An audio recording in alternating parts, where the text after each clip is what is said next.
지금 미국인들 사이에서 도무지 이해하기 힘든 기괴한 현상이 벌어지고 있습니다. 수백만 원의 비행기 값을 쓰고 10시간이 넘는 비행 끝에 마침내 인천공항에 내린 외국인들. 그런데 이들이 짐도 풀지 않은 채 서울을 쿨하게 패스하고 있습니다. 우리가 흔히 생각하는 명동, 강남, 경복궁은 쳐다보지도 않습니다. 공항에 내리자마자 쉴 틈도 없이 기차와 버스에 몸을 싣고 대한민국의 낯선 시골 구석으로 흩어지고 있는 겁니다. 대체 왜 이들은 완벽한 메가시티 서울을 외면하는 걸까요?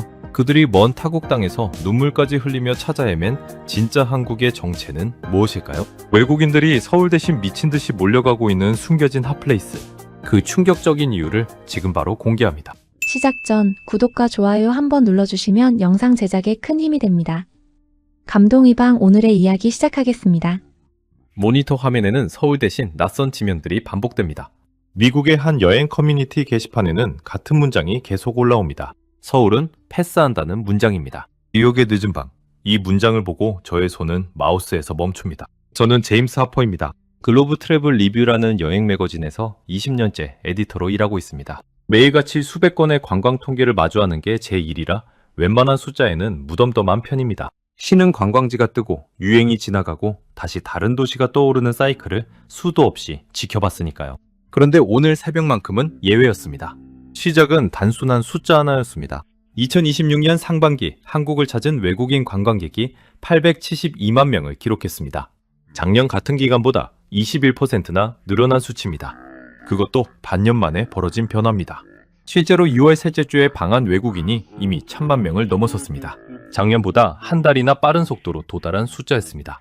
여기까지는 흔한 성장 지표였습니다. 저는 이런 숫자를 보면 늘 다음 질문으로 넘어갑니다. 그래서 이 사람들은 왜 지금 한국으로 가는가? 사실 이 질문에는 이미 답이 반쯤 나와 있었습니다. 최근 몇 년 사이 미국에서 한국이라는 단어가 등장하는 맥락 자체가 달라졌거든요. 몇 년 전만 해도 제 주변 미국인 동료들에게 한국은 삼성이나 현대차 정도로 설명되는 나라였습니다.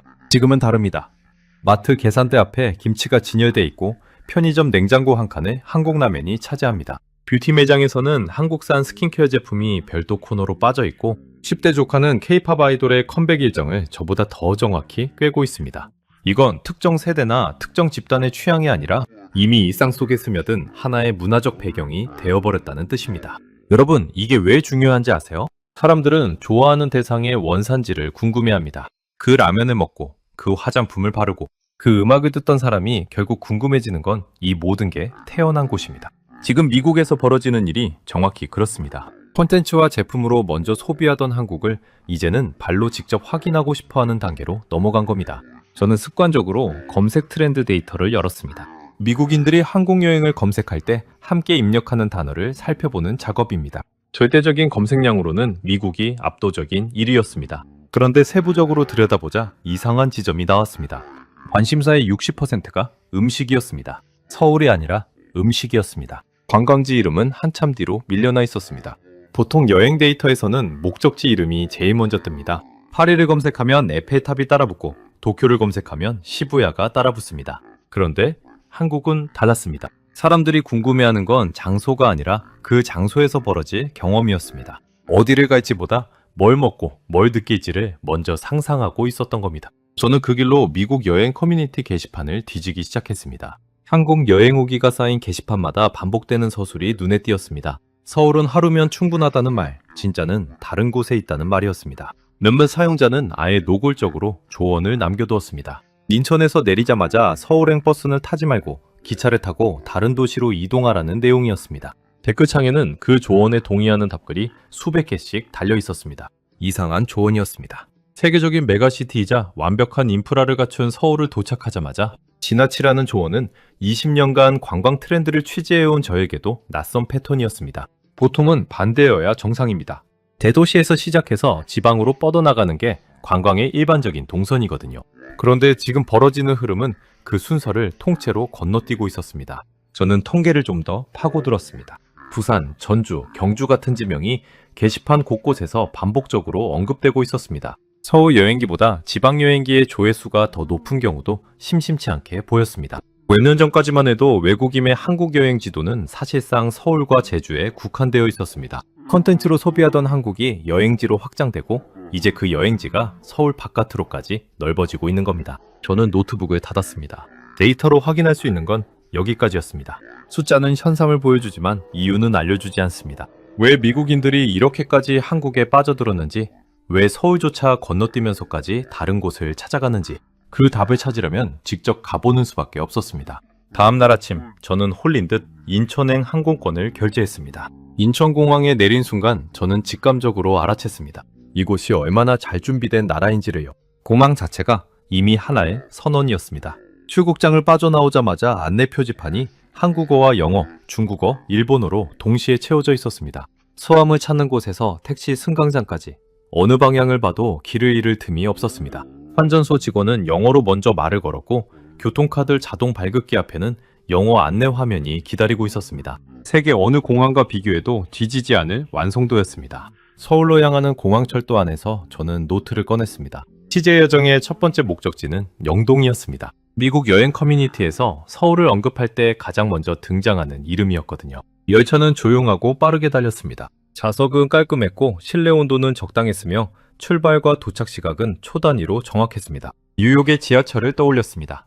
맑은 노선, 예측 불가능한 연착, 에어컨이 고장난 여름, 차량. 비교 자체가 민망할 정도였습니다. 영동에 도착했습니다. 거리는 예상보다 훨씬 북적했습니다. 화장품 가게들이 줄지어 있었고 길거리 음식 노점 앞에는 긴 줄이 이어졌습니다. 그런데 걸으면 걸을수록 묘한 기시감이 들었습니다. 간판의 언어만 달랐을 뿐 어딘가 낯설지 않은 풍경이었습니다. 세련된 유리 파사드, 글로벌 브랜드 매장, 능숙하게 카드 단말기를 내미는 직원들. 뉴욕 맨해튼의 어느 블록을 걷는 것과 크게 다르지 않았습니다. 그때였습니다. 저는 한국어를 꺼내보기로 했습니다. 출국 전 몇 달 동안 틈틈이 익혀온 기초 표현들이 있었거든요. 사실 이것 자체가 요즘 미국에서 심상치 않은 현상 중 하나입니다. 한국어 학습 앱 듀오링고에서 한국어는 영어권, 학습자들 사이에서 가장 빠르게 성장하는 언어 중 하나로 집계됩니다. K-팝을 따라 부르던 10대들이 가사를 이해하고 싶어 공부를 시작하고 K-드라마를 자막 없이 보고 싶다는 이유로 문법책을 펼치는 성인들이 늘고 있습니다. 저 역시 그 흐름에서 완전히 자유롭지는 않았습니다. 취재라는 명분이 있었지만 솔직히 말하면 이 언어 자체가 궁금했습니다. 화장품 가게 하나에 들어갔습니다. 진열대를 둘러보다가 직원에게 말을 걸었습니다. 떨리는 발음으로 이거 있어요 라고 물었습니다. 직원이 돌아보더니 미소를 지었습니다. 그리고 완벽한 영어로 대답했습니다. Of course, let me show you. 저는 순간 멈칫했습니다. 감사하고 친절한 응대였습니다. 그런데 묘하게도 그 순간 몇 달간 준비했던 한국어 문장들이 갈 곳을 잃었습니다. 쓸 틈도 없이 대화가 끝나버렸습니다. 강남으로 이동했습니다. 배로변을 따라 늘어선 빌딩들은 압도적이었습니다. 높고 반짝이고 질서 정연했습니다. 카페 안에서는 노트북을 펼친 사람들이 조용히 앉아 있었고 거리에는 잘 차를 입은 사람들이 빠른 걸음으로 지나쳤습니다. 활기차고 효율적인 도시였습니다. 그런데 바로 그 효율 속에서 저는 뭔가를 찾지 못하고 있다는 느낌을 받기 시작했습니다. 어느 식당에 들어가도 영어 메뉴판이 준비되어 있었고 길을 물으면 유창한 영어로 안내가 돌아왔습니다. 완벽하게 편리했습니다. 그런데 그 편리함이 오히려 저와 이 도시 사이에 투명한 벽을 세우고 있다는 생각이 들었습니다. 제가 무언가를 시도하기도 전에 도시가 먼저 손을 내밀어 버리는 느낌이랄까요? 낯선 곳에서 느끼는 그 긴장감, 모르는 언어로 소통을 시도하는 순간의 두근거림. 그런 것들이 서울에서는 좀처럼 생기지 않았습니다. 저는 솔직하게 인정해야 했습니다. 서울은 훌륭한 도시입니다. 인프라, 교통, 안전, 음식, 어느 것 하나 빠지지 않습니다. 하지만 제가 뉴욕 사무실에서 발견했던 그 이상한 데이터, 서울을 건너뛰고 지방으로 향하는 미국인들의 동선, 그 이유를 서울 안에서는 찾을 수 없었습니다. 오히려 서울에서 하루를 보내고 나서야 그 이유가 조금씩 보이기 시작했습니다. 서울은 너무 잘 되어 있었습니다. 너무 완벽하게 글로벌화되어 있었습니다. 숙소로 돌아와 그날 밤 다시 게시판을 열었습니다. 서울에서 한국의 진짜 얼굴을 보려면 어떻게 해야 하냐는 질문에 달린 답변 중 하나가 눈에 밟혔습니다. 서울은 이미 글로벌 도시입니다. 한국을 느끼고 싶다면 서울 바깥으로 나가야 해요. 그 아래 달린 답글들이 하나같이 같은 방향을 가리키고 있었습니다. 부산, 전주, 경주. 저는 노트에 그 세 이름을 차례로 적었습니다. 부산, 전주, 경주. 다음 날 아침 가장 먼저 한 일은 부산행 KTX표를 예약하는 것이었습니다. 플랫폼에 들어서는 순간 저는 시계를 확인했습니다. 서울역을 출발한 지 2시간 반이 채 되지 않았습니다. 1130km를 달려왔다는 사실이 실감이 나지 않았습니다. 미국에도 암트랙이라는 여객철도가 있습니다. 그런데 같은 거리를 달리는 암트랙의 실제 평균 이동 속도는 시속 110km 수준입니다. 낡은 선로를 화물열차와 공유하다 보니 속도를 낼 수 없는 구조입니다. KTX는 그 2배 가까운 속도로 같은 거리를 주파했습니다. 저는 플랫폼을 빠져나오며 조용히 메모 하나를 남겼습니다. 이 나라 예상보다 훨씬 빠르다. 부산역에 나서자 바람이 달랐습니다. 서울의 공기와는 결이 달랐습니다. 짭조름한 냄새가 섞인 바람, 그리고 어딘가 더 느슨하고 여유로운 거리의 온도. 서울이 정장을 차려입은 도시라면 부산은 소매를 걷어붙인 도시라는 느낌이었습니다. 저는 숙소에 짐을 풀기도 전에 바로 거리로 나섰습니다. 취재노트에 적어온 첫 번째 목적지는 해운대 인근의 밀면 골목이었습니다. 밀면. 출국 전 부산 여행 후기를 뒤지다가 반복해서 등장한 단어였습니다. 차가운 육수에 말아낸 국수, 식초와 겨자를 뿌려 먹는 방식, 한국인들 사이에서도 호불호가 갈린다는 음식. 솔직히 처음 들었을 때는 반신반의했습니다. 이 낯선 냉국수 계열의 음식이 미국인들 사이에서 신드롬이라는 표현이 어울릴 만큼 화제가 됐다는 게 쉽게 납득이 되지 않았거든요. 식당 앞에 도착했습니다. 그리고 저는 잠시 멈춰섰습니다. 줄이 길었습니다. 점심시간도 아니었는데 문 밖까지 사람들이 늘어서 있었습니다. 그런데 더 놀라운 건 줄을 선 사람들의 구성이었습니다. 한국어가 들렸습니다. 영어도 들렸습니다. 스페인어처럼 들리는 언어도 있었고 정확히 어느 나라 말인지 가늠하기 어려운 언어도 섞여 있었습니다. 대략 눈으로 훑어보니 줄을 선 사람의 절반가량이 외국인이었습니다. 부산의 한 밀면집 앞에서 벌어지는 광경이었습니다. 저는 그 자리에서 잠시 취재기자로서의 본능이 깨어나는 걸 느꼈습니다. 이건 우연이 아니다. 단순히 소문난 맛집에 외국인 관광객이 몰린 것과는 다른 이야기였습니다. 저는 줄을 서면서 주변 사람들을 관찰하기 시작했습니다. 앞에 선 2명의 여성은 영어로 대화하고 있었는데 억양으로 보아 미국인이었습니다. 그들의 손에는 작은 메모지가 들려 있었고 거기에는 식초와 겨자 비율이 한국어로 적혀 있었습니다. 그 메모는 누군가에게 배운 것이 아니라 직접 찾아 적어온 것처럼 보였습니다. 식당 안으로 들어가 자리를 잡았습니다. 밀면 한 그릇이 나왔습니다. 얼음이 동동 뜬 차가운 육수, 그 위에 얹힌 면발과 고명. 첫 입은 솔직히 낯설었습니다. 차갑고 시큼하면서 매운 이 맛은 제가 알던 어떤 음식의 카테고리에도 쉽게 들어맞지 않았습니다. 그런데 두 번째 입, 세 번째 입을 넘기면서 뭔가 달라졌습니다. 처음에 낯섦이 서서히 중독성으로 바뀌는 느낌. 국물을 한 모금 더 마셨습니다. 그리고 메모지를 꺼내 한 문장을 적었습니다. 이 맛은 설명하기 어렵다. 직접 먹어봐야 한다. 자리를 정리하고 나오면서 저는 숫자가 떠올랐습니다. 부산시가 공식 집계한 2025년 한 해 부산을 찾은 외국인 관광객 수는 364만 명이었습니다. 부산의 전체 인구가 324만 명이라는 걸 감안하면 외국인 관광객 수가 도시 인구를 넘어섰다는 뜻입니다. 1년 누적이라 단순 비교는 어렵지만 그 숫자가 주는 무게감은 분명했습니다. 몇 년 전만 해도 부산은 항만과 산업의 도시였습니다. 한국인들이 여름 피서지로 찾는 곳이었고 외국인들에게는 서울 다음의 선택지 정도였습니다. 그런데 지금은 완전히 달랐습니다. 저는 그날 오후 숙소로 돌아와 노트북을 열었습니다. 그리고 지금 이 현상에 이름을 붙인 단어를 찾기 시작했습니다. 얼마 지나지 않아 하나의 단어가 눈에 들어왔습니다. 디투어리즘. 디투리즘. 여행업계에서 최근 몇 년 사이 주목받기 시작한 개념이었습니다. 뻔한 대도시 관광지 대신 현지인의 일상이 살아있는 덜 알려진 장소를 찾아가는 여행 방식을 뜻하는 말이었습니다. 유명 관광지를 일부러 우회한다는 의미에서 디투어, 그 자체가 목적이 된다는 의미에서 이즘이 붙었습니다. 여러분, 그 개념을 읽는 순간 저는 뭔가가 맞아 들어가는 느낌을 받았습니다. 뉴욕 사무실에서 발견했던 그 이상한 통계, 서울을 패스한다는 게시판의 문장들, 밀면집 앞에 들어선 외국인들의 줄, 이 모든 것이 하나의 맥락으로 연결되기 시작했습니다. 서울은 이미 너무 완성되어 있었습니다. 유리빌딩, 영어 메뉴판, 완벽한 인프라. 그건 글로벌 여행자들이 이미 어디서든 경험할 수 있는 것이었습니다. 그들이 태평양을 건너 10시간을 날아서 찾아오는 이유는 그런 것들이 아니었습니다.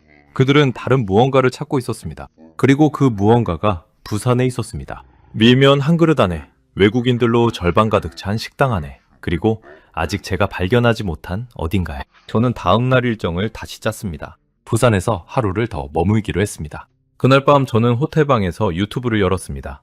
검색창에 부산 밀면을 영어로 입력했습니다. 예상보다 훨씬 많은 영상이 쏟아졌습니다. 조회수 수십만을 넘긴 영상들도 여럿이 있었습니다.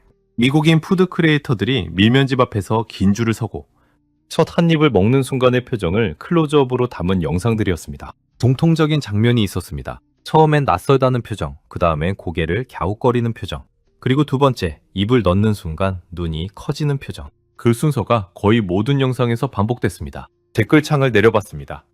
그런데 예상과 다른 반응들이 눈에 띄었습니다. 감탄이나 추천 댓글이 아니었습니다. 제발 이 영상 내려라. 미국의 밀면을 알리지 마라. 나 혼자 조용히 먹고 싶다는 내용의 댓글들이 수백 개씩 달려 있었습니다. 우리끼리만 비밀로 하자. 밀면집에 미국인 줄 서는 거 보기 싫다는 반응도 있었습니다. 처음에는 장난처럼 읽혔습니다. 그런데 그 댓글들에 달린 좋아요 숫자가 수천 개였습니다. 진심이 반쯤 섞인 농담이었습니다. 저는 그 댓글들을 보며 한 가지를 확인했습니다. 밀면은 단순히 맛있는 음식이 아니었습니다. 이미 일부 외국인들 사이에서는 자신들만의 발견처럼 여겨지는 음식이 되어 있었습니다. 관광 책자에 나오지 않는 것, 서울에서는 쉽게 찾을 수 없는 것, 부산이라는 도시를 알아야만 닿을 수 있는 것, 그 희소성이 오히려 열기를 키우고 있었습니다. 다음날 아침, 저는 감천 문화마을로 향했습니다. 산비타들을 따라 다닥다닥 붙어있는 집들, 좁은 골목을 따라 이어지는 벽화들, 계단을 오를 때마다 달라지는 바다의 각도. 감천 문화마을은 원래 한국전쟁 시절 피난민들이 모여 살던 곳이었습니다. 그 역사의 흔적 위에 예술이 입혀지면서 지금은 부산을 대표하는 관광지가 됐습니다. 골목 곳곳에서 카메라를 든 외국인들과 마주쳤습니다. 어디서 왔냐고 물어보니 미국, 프랑스, 브라질이라는 대답이 차례로 돌아왔습니다. 그런데 제가 더 관심을 가진 건 마을 바깥이었습니다. 해운대와 광안리 일대에 늘어선 카페들을 걸어다니면서 저는 몇 번이나 걸음을 멈췄습니다. 이건 카페가 아니었습니다. 통유리 너머로 에메랄드빛 바다가 펼쳐지는 공간, 천장까지 이어진 식물들, 갤러리를 연상케 하는 인테리어. 서울의 성수동 카페들이 화제가 된 지 오래됐지만 부산의 카페들은 거기에 바다라는 압도적인 배경을 더했습니다. 어디에 카메라를 들이대도 화보가 나오는 구조였습니다. SNS에 올리기 위해 여행을 계획하는 세대에게 이건 결정적인 요소였습니다. 오후가 되어 저는 한 카페 앞에 멈췄습니다. 평범해 보이는 입구였습니다. 그런데 카페 앞에 줄이 길었습니다. 외국인 비율이 유독 높았습니다. 일부는 사진을 찍으며 뭔가를 확인하는 모습이었고 일부는 설레는 표정으로 차례를 기다리고 있었습니다. 안으로 들어가 커피를 주문하면서 옆에 있던 미국인 여성에게 왜 이 카페에 왔냐고 물었습니다. 그녀는 당연하다는 듯이 대답했습니다. 지민 아버지 카페잖아요. 방탄소년단의 멤버 지민. 부산 출신인 그의 아버지가 운영하는 카페라는 사실이 전 세계 팬들 사이에서 이미 공공연한 정보였습니다. 지민이 어린 시절을 보낸 도시, 그의 가족이 여전히 살고 있는 도시, 그리고 그의 아버지가 직접 커피를 내리는 카페. 팬들에게 이건 단순한 카페 방문이 아니었습니다. 자신이 사랑하는 사람의 뿌리에 닿는 경험이었습니다. 일본에서, 미국에서, 유럽에서 비행기를 타고 온 팬들이 이 카페 앞에 서기 위해 부산행을 결심한다는 게 과장이 아니었습니다. 저는 커피를 들고 창가 자리에 앉아 잠시 생각을 정리했습니다. 부산이라는 도시를 관통하는 하나의 공통점이 보이기 시작했습니다. 이 도시는 의도적으로 힙해지려 한 게 아니었습니다. 항만 노동자들의 도시, 피난민들의 도시, 뜨거운 여름과 거친 파도의 도시. 그 투박한 역사 위에 케이팝이 얹히고 감각적인 카페 문화가 스며들고 밀면 한 그릇이 SNS를 타고 퍼지면서 지금의 부산이 만들어졌습니다. 계획된 변신이 아니라 자연스러운 축적이었습니다. 여러분, 2025년 한 해 부산을 찾은 외국인 관광객이 364만 명이었습니다. 부산 전체 인구 324만 명을 넘어선 숫자입니다. 불과 몇 년 전만 해도 상상하기 어려웠던 수치입니다.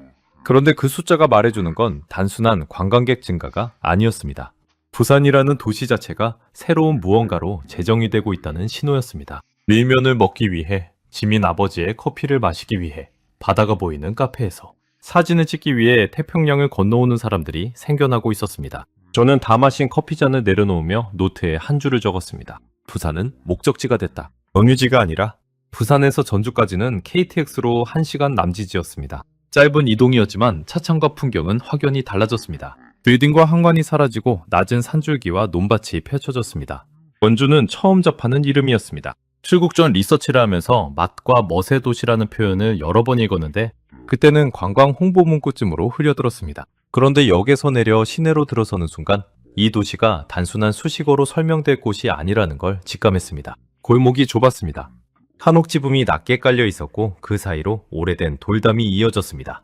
정주처럼 웅장하지 않고 서울처럼 세련되지 않았습니다. 그런데 그 소박함이 오히려 편안하게 느껴졌습니다. 마치 오래된 친척집에 처음 방문했을 때 느끼는 낯설지만 따뜻한 감각 같은 것이었습니다. 첫 번째 목적지는 한정식 백반집이었습니다. 미국 여행 커뮤니티에서 전주를 검색하면 거의 빠짐없이 등장하는 키워드가 있었습니다. 상다리가 부러진다는 표현이었습니다. 한국어를 배우는 외국인들 사이에서 전주 여행기와 함께 자주 언급되는 표현이었는데 도대체 어떤 의미인지 직접 경험을 보고 싶었습니다. 식당 문을 열고 들어가 자리를 잡았습니다. 메뉴판을 보니 백반 한 가지뿐이었습니다.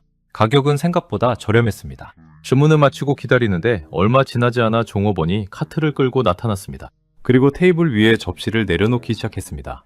하나, 둘, 셋. 계속 나왔습니다. 잡채, 전, 나물 3종류, 생선구이, 계란찜, 된장찌개, 김치 2가지. 저는 접시가 내려놓일 때마다 테이블 위에 빈 공간을 확인했습니다. 빈 곳이 없었습니다. 문자 그대로 테이블이 꽉 찼습니다. 저는 그 순간 상다리가 부러진다는 표현의 의미를 이해했습니다. 반찬이 하도 많이 나와서 식탁다리가 버티지 못하고 부러질 것 같다는 뜻이었습니다. 한국식 과장법이었습니다. 저는 저도 모르게 테이블 아래를 들여다봤습니다. 다리가 멀쩡한지 확인하는 행동이었습니다. 그리고 혼자 피식 웃었습니다. 미국에서라면 이 음식들이 각자 별도의 메인 요리로 나왔을 겁니다. 그런데 여기서는 이게 전부 밥 한 그릇에 딸려 나오는 반찬이었습니다. 천천히 먹기 시작했습니다. 나물 하나를 젓가락으로 집었습니다. 들기름 향이 났습니다. 단순한 재료인데 깊은 맛이 났습니다. 생선구이는 껍질이 바삭하면서 속이 촉촉했습니다. 계란찜은 부드럽고 짭짤했습니다. 어느 것 하나 대충 만든 게 없었습니다. 5성급 호텔 레스토랑의 코스 요리가 아니었습니다. 동네 백반집의 점심 한 끼였습니다. 그런데 모든 접시에 정성이 담겨 있었습니다. 그 정성이 혀가 아니라 어딘가 다른 감각으로 전해졌습니다. 식사가 거의 끝나갈 무렵 종업원이 다시 나타났습니다. 빈 접시 몇 개를 치우는가 싶더니 다시 새 반찬을 채워놓았습니다. 리필이었습니다. 저는 순간 당황했습니다. 미국에서 식당 반찬이 리필되는 경우는 거의 없습니다. 빵 바구니 정도가 고작이죠.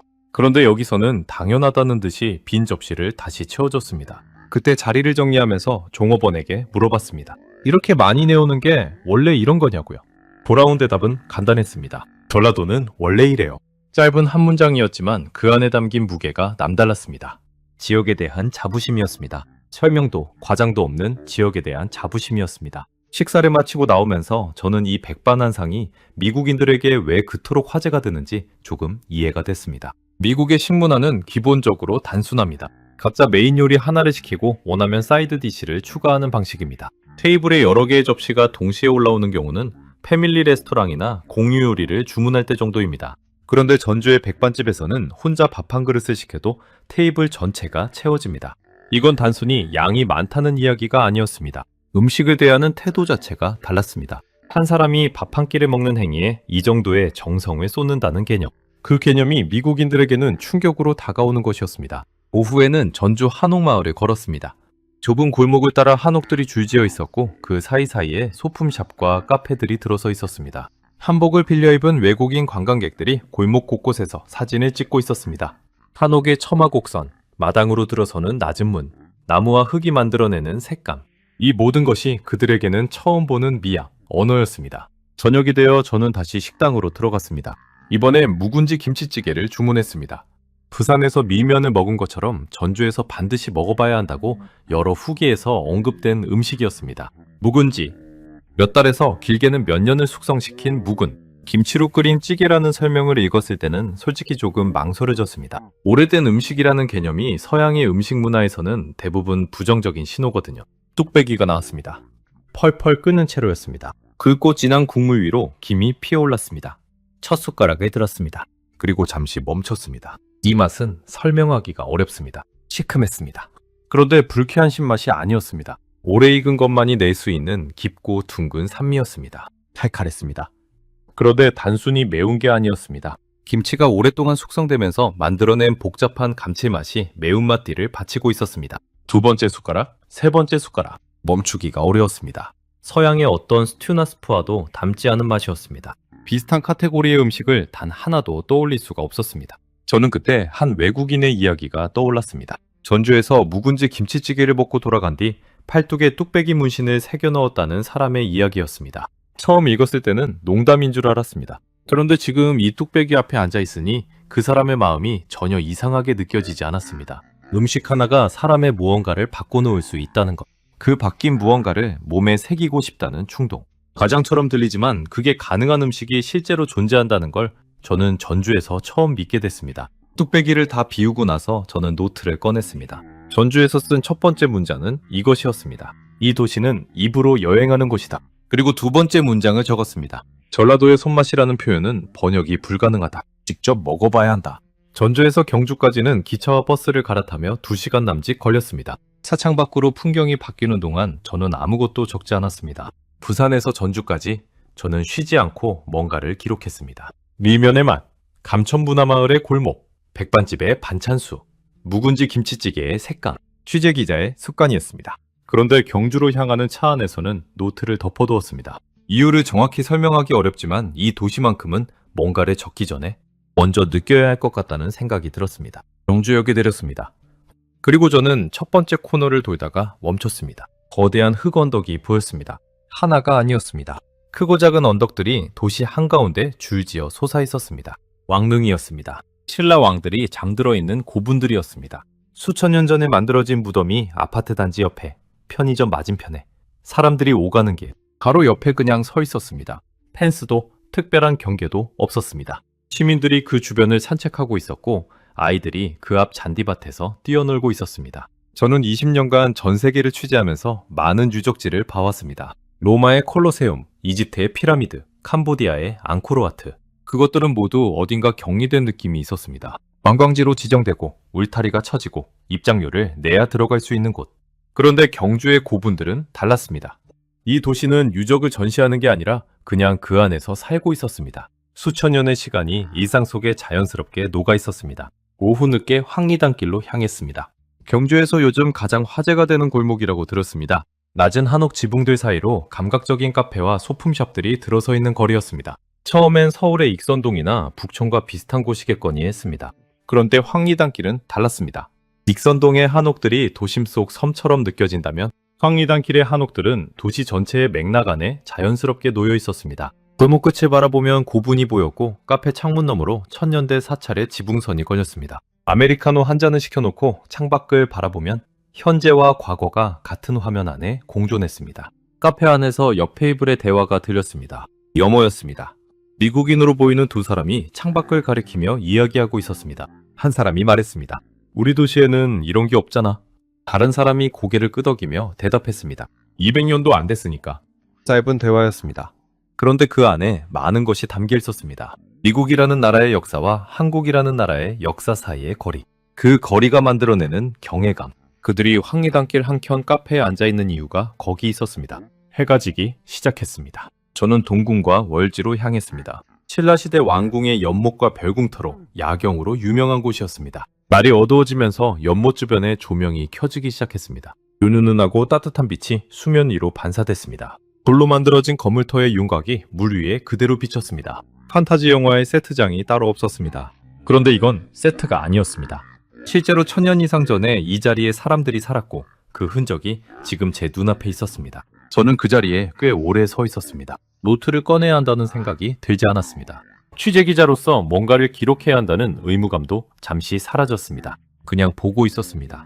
수면 위에 흔들리는 빛을 바라보면서 여기서 살았던 사람들을 상상했습니다. 그들도 이 연못 앞에 서서 달빛이 물에 비치는 걸 바라봤을 겁니다. 그 사람들과 지금의 저 사이에 1000년이 넘는 시간이 있었지만 이 연못 앞에서만큼은 그 시간이 그리 멀게 느껴지지 않았습니다. 한참 후에 저는 벤치에 앉아 노트를 꺼냈습니다. 그런데 취재 내용을 적는 게 아니었습니다. 저도 모르게 이런 문장을 쓰고 있었습니다. 뉴욕에서 20년을 살았는데 나는 지금 이 도시에서 처음으로 시간이라는 게 뭔지 생각하고 있다. 취재 노트에 개인적인 감상을 쓴 건 오랜만이었습니다. 아니, 처음이었을 수도 있습니다. 경주를 떠나는 날 아침, 저는 고분공원을 한 바퀴 걸었습니다. 이른 시간이라 사람이 많지 않았습니다. 이슬이 맺힌 잔디 위로 고분들의 실루엣이 안개 속에 떠 있었습니다. 걸으면서 저는 이 도시가 외국인들에게 왜 그토록 강렬하게 났는지 이제 조금 알 것 같았습니다. 경주는 볼거리가 많은 도시가 아니었습니다. 시간을 직접 느낄 수 있는 도시였습니다. 자신이 사는 나라보다 훨씬 긴 역사가 이 도시의 땅 속에, 거리 위에, 연못의 수면 위에 그냥 놓여 있었습니다. 그 앞에 서면 누구든 잠시 멈추게 됩니다. 그리고 멈추는 순간 뭔가가 달라집니다. 저는 역으로 향하는 버스 안에서 다음 목적지를 확인했습니다. 남이섬이었습니다. 경주에서 가평까지는 꽤 긴 이동이었습니다.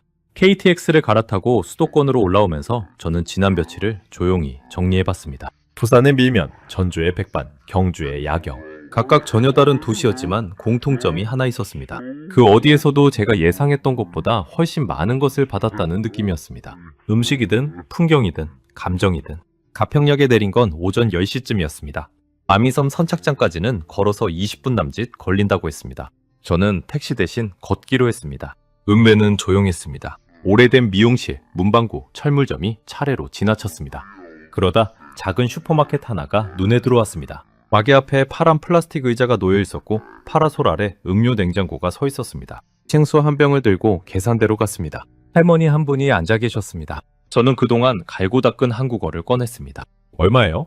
할머니가 눈을 크게 뜨셨습니다. 잠시 저를 바라보시더니 임에 환하게 웃으셨습니다. 계산을 마치자 냉장고 쪽으로 가시더니 요구르트 하나를 꺼내 제 손에 쥐어주셨습니다. 알아듣지 못했지만 표정으로 충분했습니다.